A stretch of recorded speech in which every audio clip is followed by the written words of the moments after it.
કેમ છે ધંધા પાણી? બસ આયલા કરે છે બાપા. જુઓ જુઓ આ બજરંગદાસ પોતાની જાતને બહુ મહાત્મા સમજે છે અને ચામડા માથે રોટલા ખાય છે. આવાલા, અરે આ રોટલો ચામડામાં હોય કે હોનાની થાળીમાં હોય, શું ફેર પડે છે? રોટલો તો રોટલો જ કહેવાય. આ ચામડાની મઢુલીમાં મારા રામે એક જ્યોત પ્રગટાવી છે, એને ઓળખો મારા વાલા. ચામડાની મઢુલીને નહીં, તમે ઈ જ્યોતને ઓળખો, મારા વાલાને ઓળખો. આ ટીલા ટપકાને તુલસીજીની માળા અને રુદ્રાક્ષને હોનામાં મઢાવો, પણ મારા વાલા એને પહેરવાની ક્યાં? ગળામાં ને. આ ચામડાની મઢુલીમાં જ પહેરવાની ને.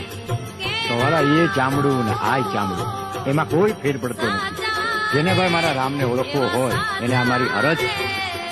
બાકી હું નથી કહેતો કે તમને કે તમે હું ખાવ એમ તમે ખાઓ. વાલા આ મારી અરજ છે. હું